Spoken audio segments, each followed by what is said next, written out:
so thankful that in every bad experience I continue to meet myself more. I'm especially thankful that I don't become what has hurt me. How easy that would be.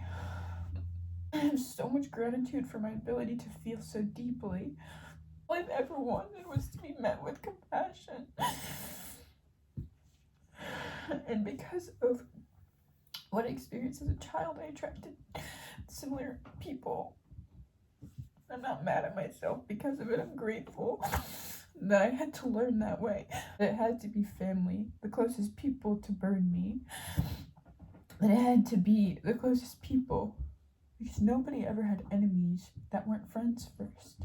How could they be your enemy if they never knew you? The strength that I have through all the life experience I'll never be able to talk about deserves to be honored and appreciated and seen at face value.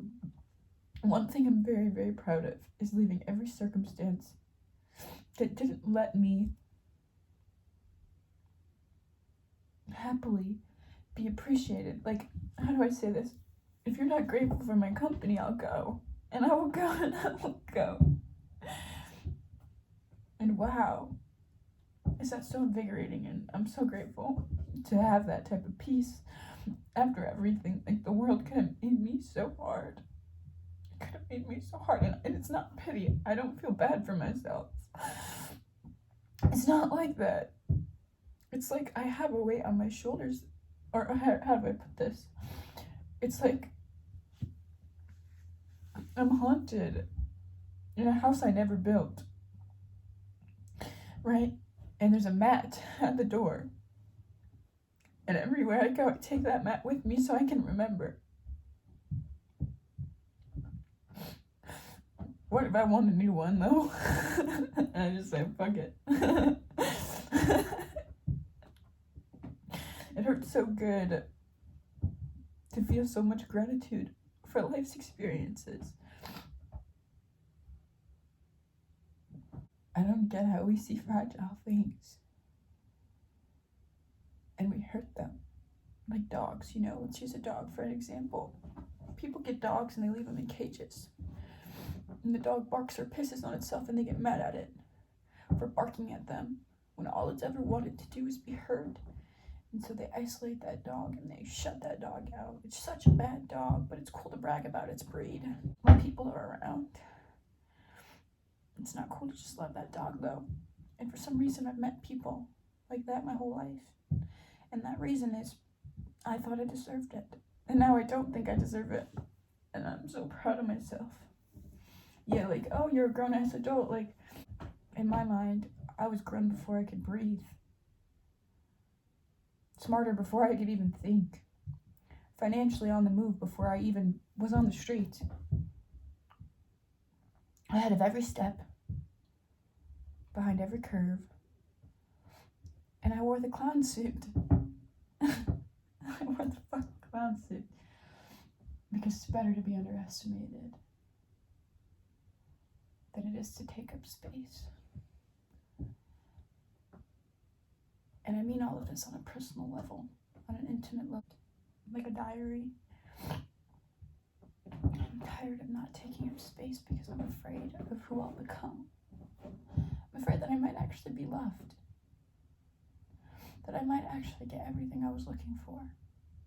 That I might actually be someone who's incredibly proud of herself. I was never afraid of abandonment. Ever. Because it was safer alone. I was more afraid of who I became when I was abandoned. And there's one thing I pray for in this life, and that's going to sound so silly. It's so silly, but when I was younger, I always prayed for wisdom. Because I knew that no matter what happened, my love for education and psychology and theology and religion and God and people it would never lead me astray. I'll tell you something, that prayer's been answered more times than I can even count on my left foot. And I drank more coffee cups than I could even fill. And I've written so many books that I can never share. And I've learned in all of that peace. I wouldn't trade it. I'd rather be in this position of meeting myself, really, shedding all the layers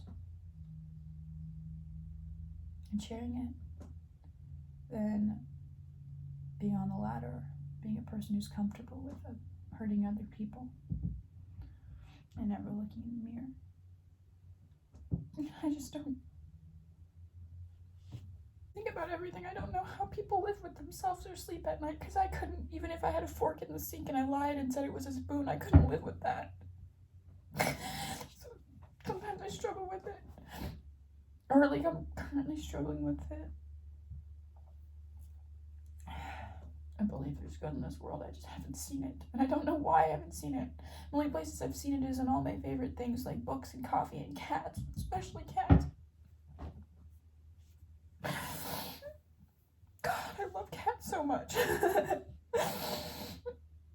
And I want like a farm and like books. I just want books. Oh, so many books. And I pray for this wisdom, right? And that's the only thing I've ever prayed for is wisdom.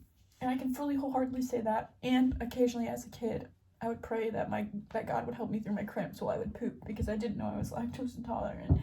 Not a baby cow, but that's probably the only other thing I prayed for. And like my parents to shut up when they were fighting. That's it. And all the wisdom like I have, and now I pray.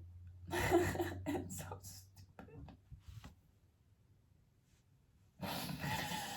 Ugh, ew. I prayed for one thing, that sometime in my life, it like hurts to say it out loud, but I pray to really be seen alongside another, at least once in my lifetime, to clash in a good way, in a soft way, that no matter what you have physically, externally, financially, business-wise, it's good to be motivated, let's not throw that out, but no matter what life looks like, that you can wholeheartedly love each other, and know that even when love is a choice, you choose it. I don't think love is our purpose, let's be real here. I mean, it is a strenuous part of our existence.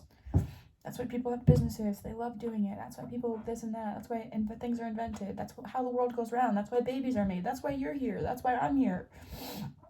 That's why you have a favorite color. Love isn't everything. But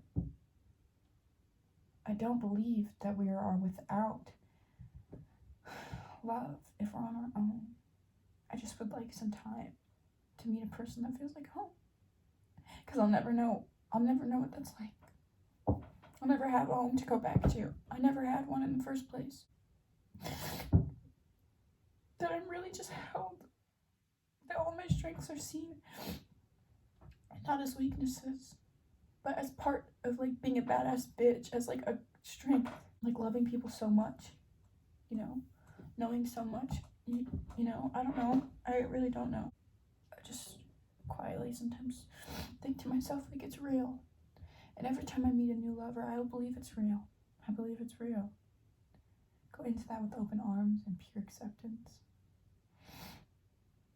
Just to accept someone for the good, the bad, and the ugly. To learn those lessons from those before you.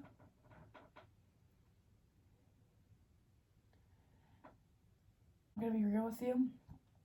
I gave a hitchhiker my number, and I think that I gotta go pick him up. I have to shower and pack for Florida, but he needs a ride, and he's like an hour away. I gotta go.